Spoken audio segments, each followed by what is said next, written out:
basicamente deixei de ir à universidade porque eu fui morar, né, numa realidade agrícola.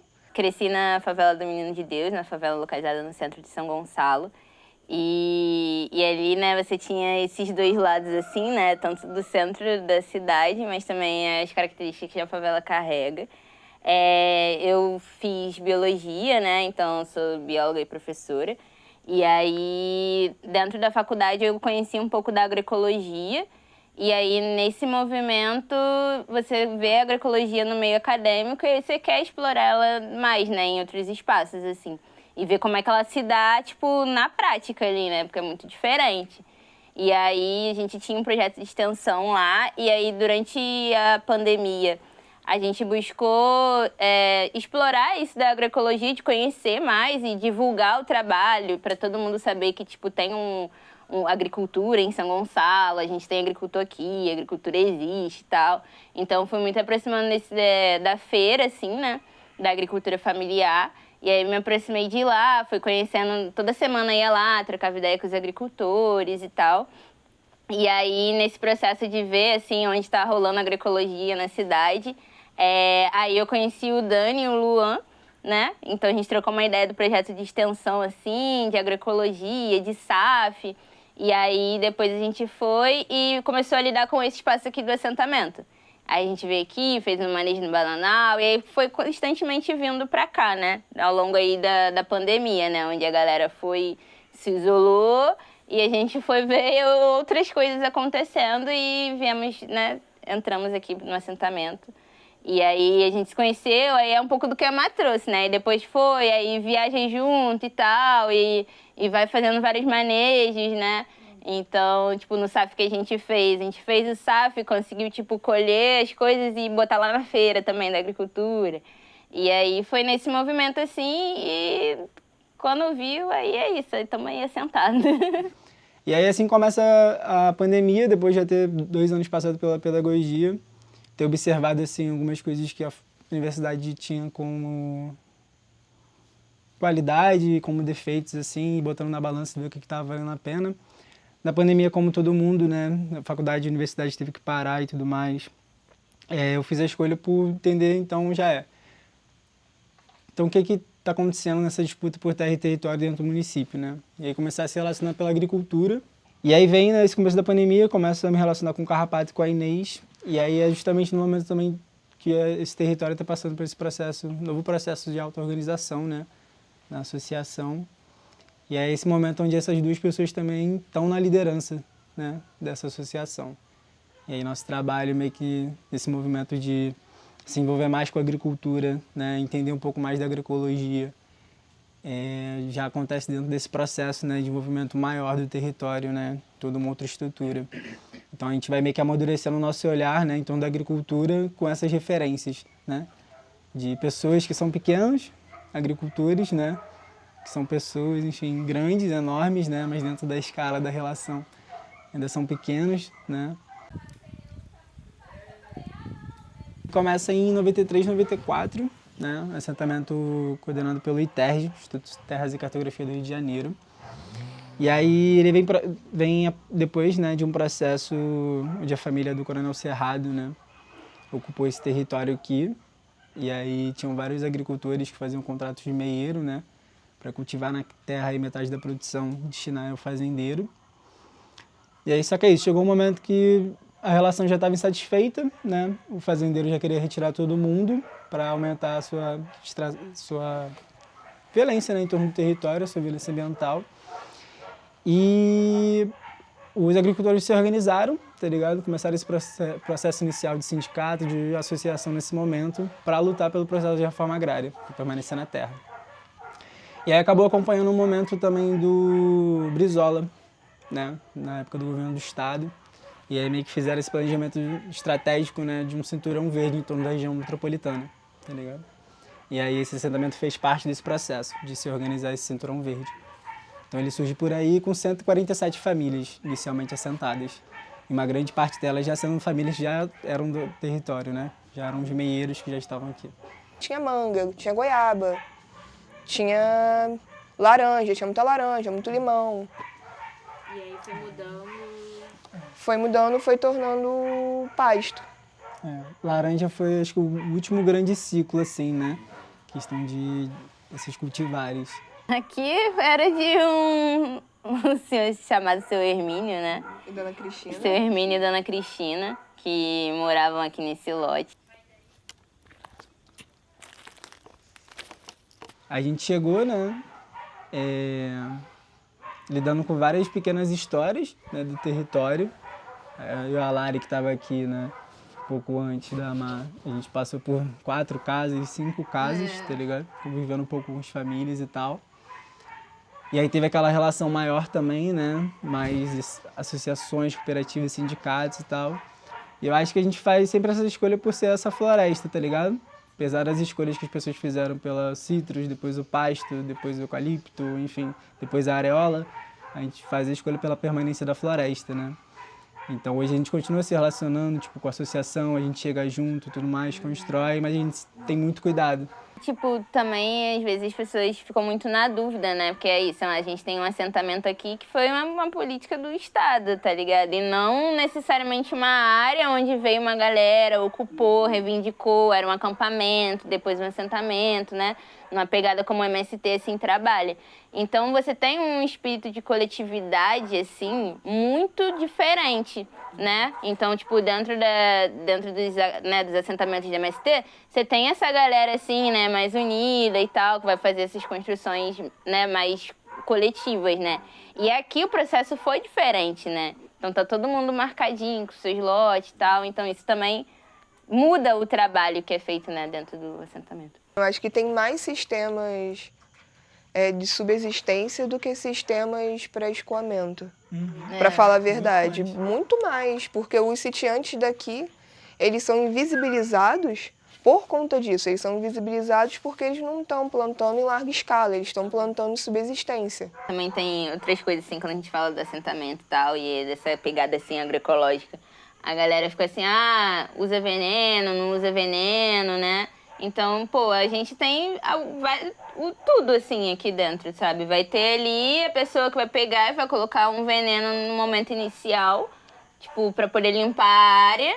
E depois ela vai pegar e meter os citros ali que ela quiser colocar e vai manejar assim, né? Como ela foi, tipo, ensinada a manejar, né?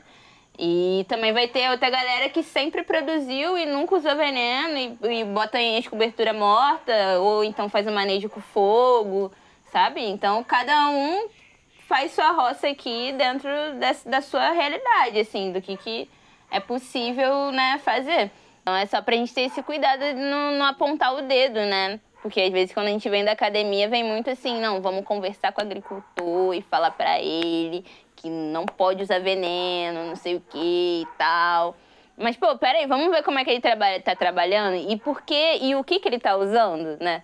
Porque quando a gente fala de agricultura, assim, familiar nesse nível aqui, mano, ele tá aqui 1, 2 hectares de roça, sabe? Ele não tá desmatando a floresta inteira para poder fazer isso. Então é muito disso, assim, né? Tipo, falando assim um pouco dessa juventude aqui, né? Que fez esse êxodo urbano e saiu da cidade e pra cá. É isso, a gente é testado o tempo todo, né? Então tudo que a gente faz, eles vão lá e vão olhar pra ver, entendeu? Joga a gente numa área, não, faz esse serviço aqui pra mim. Pra ver se a gente sabe, né? Pô, eu e a Má ainda assim, sendo mulher, pô, mais difícil ainda. Olha pra gente, acha que a gente não sabe bater uma enxada, não sabe carregar uma caixa de fruta. Toda essa conversa, assim, só que é isso, tipo, é uma... E aí são essas formas de escoamento, assim, né? A feira, a chamada pública das escolas, né? E são essas duas formas, assim, maiores de escoamento aqui, né?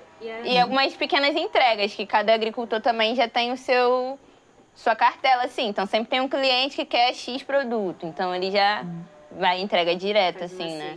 Há, tipo, 2 anos atrás, você tinha 3 agricultores com DAP, tá ligado? Deviam ter mais uns 2, 3, assim, mas com elas inativas.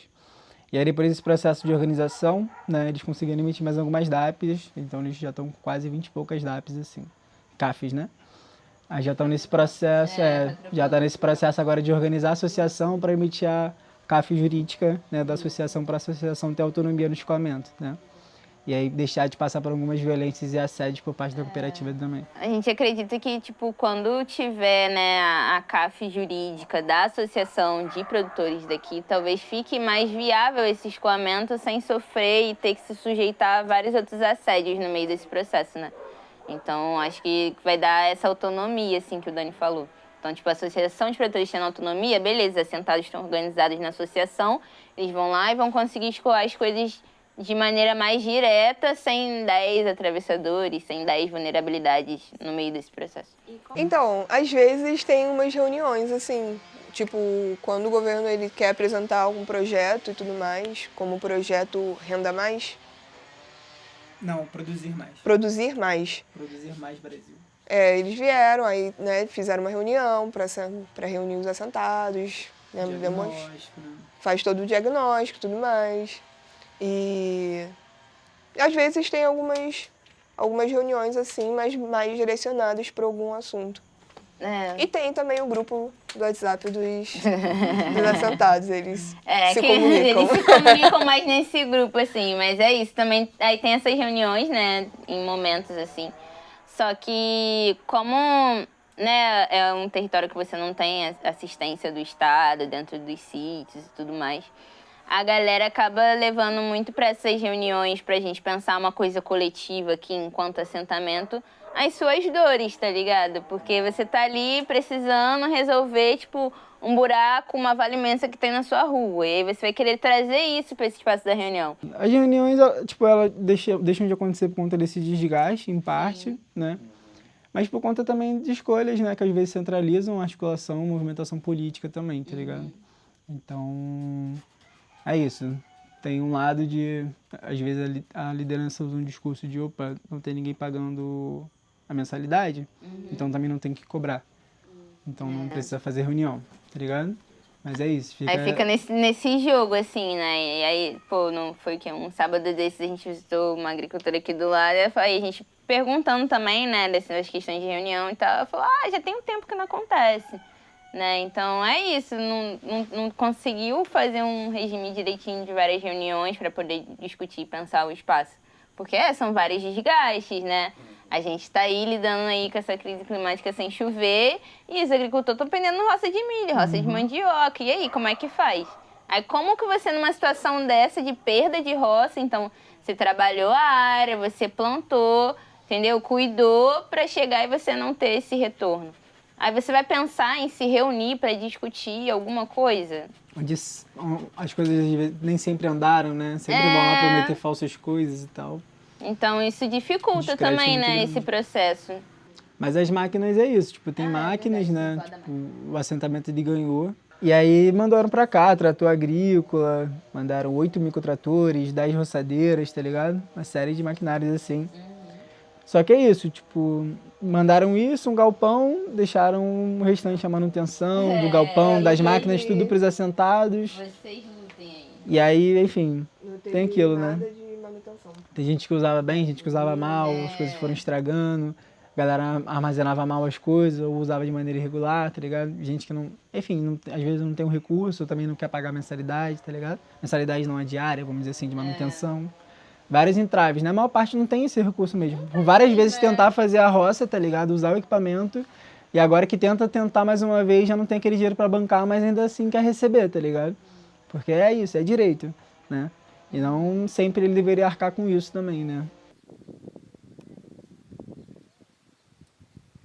Água, lixo, Não tem coleta. não tem coleta de lixo aqui coleta, dentro. esgoto. É isso, eu vou apontar o dedo na cara da sentada e falar, tá queimando lixo por quê?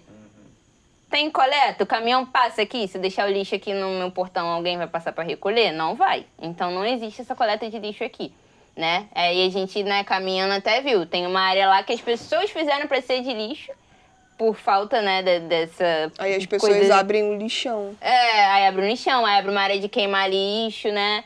Pra poder lidar com isso, com essa mais uma falta da Porque política do também Estado. De a vir. estrada, tipo, não tem assistência nenhuma. Tipo, mesmo que Iluminação pública, não tem. Iluminação pública não tem, estrada, eles não passam uma... A gente sabe que, ok, não que a gente queira Que asfalto, que aí tudo. bote um asfalto, Fora, longe É, disso. longe disso. Agora, passar uma máquina, né? Ter certas Pra dar uma manutenções nivelada, né? que deveriam ter, não tem. Não tem. Não tem. Então, o carro que eu teria para poder pegar e levar lá fora, ele se desgasta muito mais. Tanto que a gente teve problema com a nossa moto hoje, foi um exemplo. Uhum. E a gente consertou a moto... Ontem. antes de ser... A gente consertou ontem. Antes desse ontem, tinha sido há um mês. Um mês, aí deu ruim. Consertamos ontem, hoje já tá ruim de novo. É. Então, tipo, é isso. É água também, tá ligado? Aqui é pipa ou é poço? Ou você vai estar investindo ali em uma pipa todo mês, tá ligado? Ou então Pipa você d'água. vai pegar e você tem um poço e aí você consegue manejar aí a água desse poço pra você viver, assim, né? Isso. E é E isso. não que esse manejo seja um manejo que tenha uma qualidade. É, você corre alguns riscos aí Alguns também, riscos. né? Por toda a Totalmente contaminação. desassistido. É, totalmente desassistido. Ninguém vem aqui falar, pô, já que você tem um poço, olha, a gente pode trabalhar a água dessa forma, a gente pode analisar a água e ver se ela está adequada para consumo, né? Então tem essa questão das estradas, né, do que a Má falou. Então, tipo, não vem nada aí para nivelar essas estradas de chão, não tem a coleta de lixo, não chega água, assim, água da rua, isso não existe aqui. Não Não existe. tem. Qual outra coisa Não também? tem. Iluminação pública, assim, também. Não tem. Não tem iluminação aqui. Então, as iluminações que iluminam o assentamento quando você vai andando de noite, ou é a lua, ou então é a luz de algum sítio que tiver com a luz Pois é. ligada. E vai você pensar, nossa, mas os sítios recebem luz. Nem tanto. Se você tiver um problema na sua luz, se você não resolver do seu jeito, a Enel Não não vai entrar. Eles não vêm. Pô, foi. Eles Não vem mesmo. Cara, lá no Verdejá tem muito sabiá, a galera reclama pra caramba. É porque isso é... Dessas articulações, né, como você comentou, tem a teia dos povos, né? Então, tipo, a gente vê aí, né, essa questão dessa luta aí pela terra, pelo território. E aí a gente tá fazendo esse processo de luta também. Então a gente vai dentro dessas articulações no sentido de ouvir, de entender, né? E ver o que dialoga com o que você está idealizando, o que não dialoga, né? A gente tem aqui em casa uma postura muito crítica, assim, para lidar com todos os processos de todas as esferas da vida, assim. Então, a gente vai estar disposto a sempre apontar o dedo pro que a gente achar que, tipo, mano, não tá legal, eu não vou fazer mais isso. Então, né, a gente vai muito nessas articulações, nesse processo de escuta mesmo, de entender. E a gente vê que, tipo, é importante ter a galera organizada, porque, pô, é isso, tem outras pessoas talvez passando por situações próximas a mim, a gente pode conversar, dialogar junto, né, construir aí, pô, tem um mutirão, pô, preciso de um manejo e tal.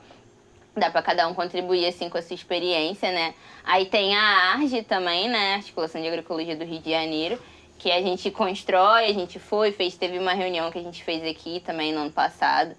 E aí a gente vai sempre trazendo, né, que a arte tem essa questão mais dessa agroecologia e dessa incidência política e de você pensar estratégias e formas de lidar com o escoamento de produção, lidar com... Pô, a gente pode fazer, né, de repente um evento de falar de tal coisa, né, então unir uma galera, assim, então a gente também, né, busca aí estar conversando e dialogando com a arte também para poder estar construindo isso, né, que são coisas que vão afetar a gente aqui, né, também. Então, a gente vai construindo, assim. E também, dentro dessas articulações, a gente está no Conselho de Segurança Alimentar e Nutricional do município de São Gonçalo, né, através da Associação de Produtores Rurais. E aí, lá, a gente também consegue trazer essa questão de, tipo, galera, beleza, estamos discutindo segurança alimentar e nutricional, mas você já se preocupou ou se perguntou da onde está vindo essa comida? Porque não adianta só falar que dá pra comer casca de banana, entendeu? Não adianta, que as pessoas querem falar isso. Que olha só, dá pra comer casca de banana, dá pra comer semente de abóbora, dá pra... Você já pensou na cadeia de produção disso? Pra você ter aí sua abóbora, essa banana. Então a gente tem que trazer a narrativa da terra também. Então é isso, a agricultura no município ela tá acontecendo, ela tá sendo valorizada, ela tá sendo assistida. Então, né, dentro do Consai a gente também puxa essa narrativa para que os outros conselheiros, né, de organizações da sociedade civil e também, né, os gestores públicos que constroem, que eles consigam pegar essa ideia também, né? E aí eu acho que são esses três espaços, assim, né, de construção. E também a gente faz articulação com o IFRJ, né, do campus de São Gonçalo, né, em Neves. Que aí tem um horto agroecológico lá, o Dani pode trazer um pouquinho mais, assim. Sempre, tipo, quando eu comecei na faculdade, eu comecei já a trabalhar com planta, assim, né? Então, eu trabalhei ali com muita planta medicinal, planta tóxica. E aí eu fui... Mas sempre numa perspectiva muito do que a Marcela falou na questão do magistério, né? Muito nessa perspectiva de você passar isso e trocar essa ideia com outras pessoas, né? Então, ao longo aí da minha jornada, assim, até agora, sempre foi muito isso, assim, de estar plantando e olha só, vamos fazer, assim, sempre com algumas pessoas, né? Então, sempre passando, né? Esse conhecimento, aprendendo também, né?